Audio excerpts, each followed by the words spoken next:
Hey dudes, what's happening? So today we started looking at an actual pendulum and, well, as a model really of an energy transformation apparatus, I guess. So you're going to look at, excuse me, you're going to investigate energy transformations that occur while a pendulum swings in your first lab. All right, so this space here is for you to do what it says, use some diagrams and words to talk about different energies in different places where um, a pendulum might be. This should look familiar or sound familiar as we did this already.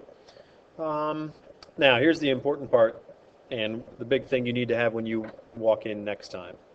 All right, your job is you've got to come up with a method, which is kind of like a procedure, a method that'll allow you to make and justify a bold statement about energy. Um, well, under the right circumstances, we'll talk about that. But you're going to have to look at the swinging of a pendulum and how you can use that to come up with a method that lets you conclude something, make a bold statement about, conclude something about energy transformations. Okay? So what I'd like you to do in this space here is start to put some meat on the bones of your method. All right? And so I'm talking about down here, you're going to want to, maybe use a diagram to show what you're going to measure, where you're going to measure things, the how you're going to measure. I've kind of got that covered for you, at least in one case. But yeah, talk about what it is you're going to need to measure in what places. All right, and yeah, notice here that we really want to look at energy transformations. All right, and what that means is we've got to talk about energy at different instants in time, and that means that you'll likely have what we call, you're going to need to have two different instants or locations really on the pendulum's swing that you can refer to as, here's the one I'm starting at, here's the one that we're not saying the pendulum has to end up at that place, at the end of the day, but really just final means sometime later. And it doesn't have to be a long time later, but I want you to think about where it might be important or interesting or valuable to make measurements about something the pendulum's doing, and then think about how you could use those measurements to ideally make up some bold statement about what happens to energy during the motion of a pendulum.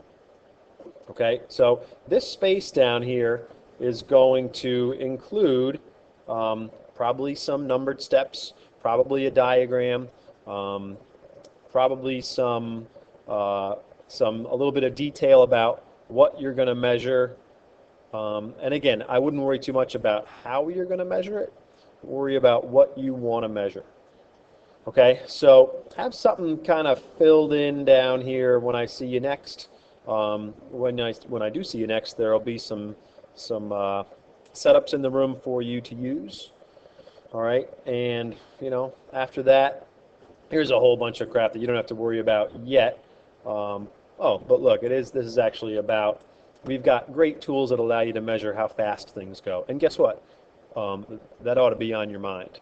All right, if we're talking about energy, there's one of them has one form of energy has a whole lot to do with how fast things are going. So that's an important thing to be able to measure.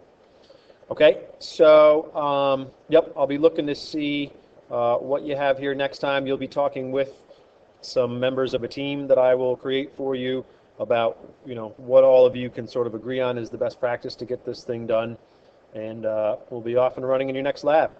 Now, prior to that, if I were to assess your understanding currently of certain forms of energy and how to express them and how to maybe even calculate some values associated with energy expressions, I would hope you'd be ready for that. That's code word for me saying there might be a quiz. And that's code word for me saying there is a quiz, I think. We'll see. All right, dudes. Catch you later. Catch you later.